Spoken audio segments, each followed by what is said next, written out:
पिछले कुछ समय से ये देखा जा रहा कि जो सफ़ेद चीनी जिसको हम ज़्यादातर इस्तेमाल होता था उसका इस्तेमाल हो गया कम, क्योंकि डॉक्टर बता रहे हैं कि ये थोड़ा सेहत के लिए खतरनाक है। शुगर पेशेंट बढ़ रहे हैं, तो इसकी वजह से उसका इस्तेमाल कम हो गया। अब लोग क्या है, वो कहते हैं ना जड़ों की ओर लौटने की बात है, तो लोग गुड़ खा रहे हैं और खांड ले रहे हैं, या जो दूसरे रूप हैं उसके शुगर लेने के उसमें जा रहे हैं। देसी रूप जो है उनकी तरफ जा रहे हैं। जो दूसरा सबसे बड़ा कंजप्शन हो रहा एथेनॉल में हो रहा और इसमें हो रहा खांडसारी में, और उसके बाद जौगरी का नंबर है। तो ये देखा गया कि गन्ने का डाइवर्जन हो गया इधर एथेनॉल में, खांडसारी में और जौगरी वगैरह में, इसमें डाइवर्जन हो गया।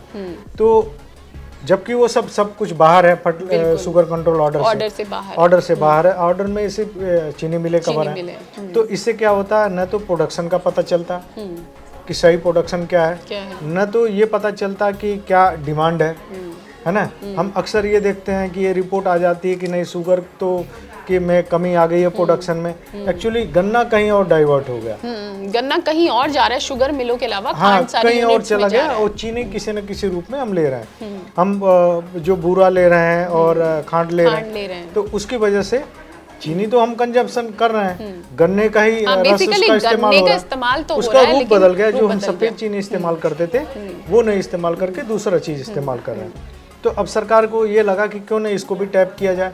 इसको अब होता एक और चीज़ होती थी किसानों के लिए कि किसान उसमें दे रहा, लोकल लोग ले जा रहे हैं, पैसा नहीं दे रहे हैं प्रॉपर उसमें, है ना। तो एक तो शुगर मिलों में गन्ने का क्राइसिस, दूसरी तरफ इधर औने पौने दाम पे उनको मिल रहा है, वो बड़ा गड्ढम सा सिस्टम हो जाता है।